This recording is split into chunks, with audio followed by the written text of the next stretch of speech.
নমস্কার বন্ধুরা, শেষ পর্যন্ত কলকাতা হাইকোর্টের ডিভিশন বেঞ্চে আপার প্রাইমারি নিয়োগের জট কাটল। বহু শিক্ষিত বেকার যুবক যুবতী এই নিয়োগের জন্য দীর্ঘদিন ধরে অপেক্ষা করছেন। 2016 সাল থেকে এই প্রক্রিয়া শুরু হলেও এখনো পর্যন্ত নিয়োগ হয়নি। স্কুলগুলোও কিন্তু শিক্ষকের অভাবে ছাত্রছাত্রীরা বঞ্চিত হচ্ছে, স্কুলগুলোরও অসুবিধা হচ্ছে। তো সেই জায়গায় আজকের এই রায় অনেকেরই স্বস্তির কারণ। এই রায়ের মূল বিষয়টা 47 পৃষ্ঠার প্রায় রায়, সেই মূল বিষয়টা আপনাদের সামনে একটু তুলে ধরার চেষ্টা করব। এখানে একটা অবজেকশন ছিল, সেটা হচ্ছে এসসি এসটি ক্যাটাগরি বা রিজার্ভ ক্যাটাগরি যাদের, তাদের রিজার্ভেশন প্রসেস নিয়ে একটা অবজেকশন ছিল যে তাদের সবার মধ্যে ধরা হয়েছে। তো এইখানে কোর্ট কিন্তু যেটা বলেছে, হ্যাঁ তাদের সবার মধ্যে ধরাতে কোনো অসুবিধা নেই। প্রথমে মেরিট বেসড যে রিক্রুটমেন্ট প্রসেস, সেখানে সবাই আসবে, সব ক্যাটাগরির ওপেন ক্যাটাগরি হিসেবে জেনারেল বা ক্যাটাগরিতে বা আনরিজার্ভ ক্যাটাগরিতে তারা থাকবে।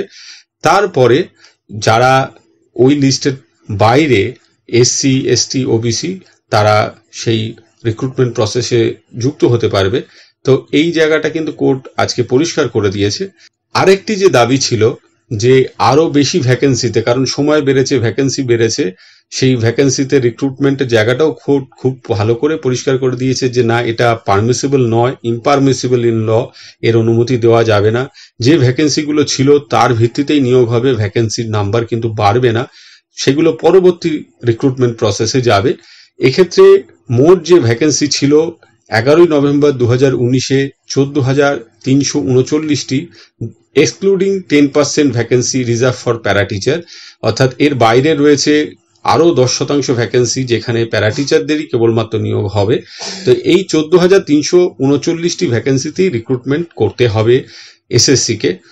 তো এখানে বিভিন্ন রকম স্ট্যাটিস্টিক্স উঠে এসছে যে বিভিন্ন সময় অবজেকশন হয়েছে, কাউকে এসএসসি বাদ দিয়েছে, তাদের আবার গ্রিভেন্স ছিল, তারা এসছে, প্রচুর ডেটা আছে।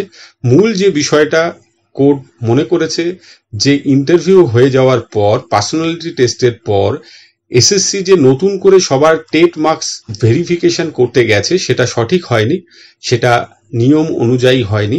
তো সেই কারণেই যে 14,052 জন ছিল ওই লিস্টে, শেষ পর্যন্ত পার্সোনালিটি টেস্ট দিয়েছিল, তাদের মধ্যে থেকেই এই প্যানেলটি করতে হবে। যেহেতু ভ্যাকেন্সি হচ্ছে 14,339, তার থেকে কম সংখ্যক রয়েছে, 14,052 জন ক্যান্ডিডেট রয়েছে পার্সোনালিটি টেস্ট যারা দিয়েছিল, তাদের নিয়েই কিন্তু আবার নতুন করে একটা ফাইনাল মেরিট প্যানেল তৈরি করতে হবে কমিশনকে, এবং তার জন্য 4 সপ্তাহ সময় দেওয়া হয়েছে আজকের তারিখ থেকে, অর্থাৎ আজ 28শে আগস্ট থেকে আর 4 সপ্তাহের মধ্যে এই 14,052 জনের নতুন মেধা তালিকা তৈরি হবে, এবং তারপর আরো 4 সপ্তাহের মধ্যে এদের নিয়ে নতুন কাউন্সেলিং হবে, তারপর তাদের অ্যাপয়েন্টমেন্ট লেটার দিতে হবে।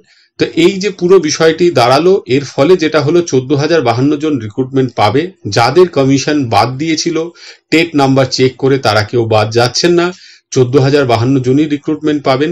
কিন্তু এর আগে একবার কাউন্সেলিং হয়েছিল, যে কাউন্সেলিং এ বিভিন্ন স্কুল তারা বেছেছিলেন যারা এর আগে মেরিট প্যানেলে ছিলেন, সেটা কিন্তু আর বজায় থাকলো না।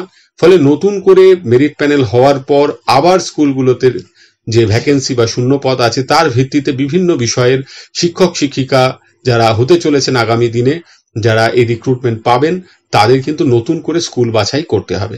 সামগ্রিকভাবে বিষয়টি এই। সকলে ভালো থাকবেন, সুস্থ থাকবেন, ধন্যবাদ।